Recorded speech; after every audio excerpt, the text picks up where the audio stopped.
Hi there, welcome back to my channel. I hope you are doing good. So today we are going to see master slave in Redis.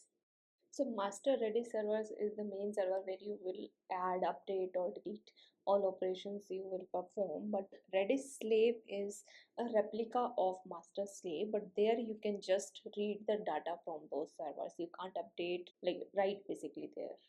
So concept of master slave is that if master goes down, so slave can take its place and become another master. So now let's see how to create a master slave servers, and we will be seeing this in Docker. So here first I'm going to create Docker network. So write Docker network create Redis network. So now next let's create our master Redis server. So write Docker run and right after that name of that Redis master, then network. So we will be attaching both master and slave to same network. So pass network, name of that Redis network. After that port, so default port is 6379. So Docker port, container port basically 6379. I am mapping to my local 6379. After that Redis latest image name which you want to pull. So let's enter. So there is one image error. Okay, so first I did not pass this name, so I need to pass name before Redis master. That would be the name of container.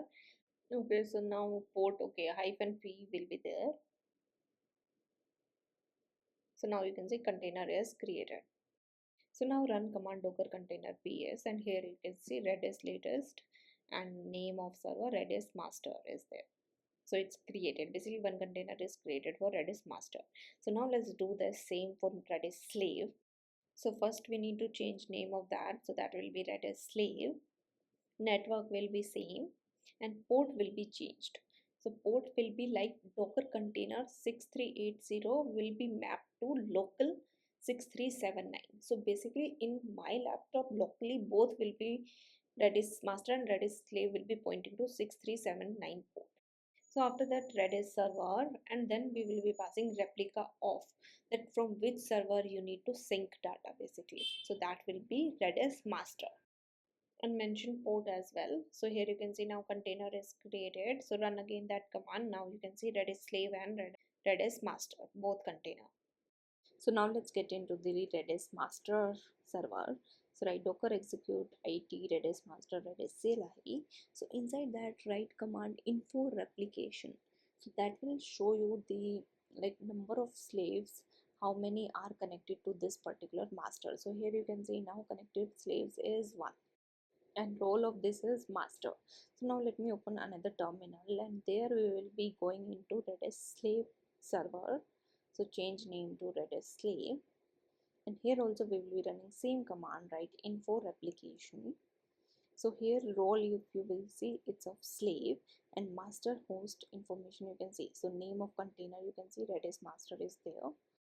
So here you can see the information for both servers. So now let's add one key in master, and then we will be checking that in slave server. So let's go to master and write set, let's say test key, and just passing value as hello.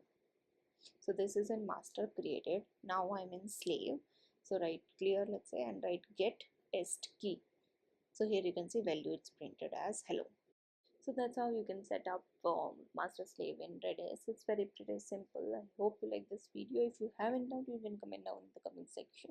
Thank you so much for watching. Please like, share and subscribe to my channel. Thank you so much for watching.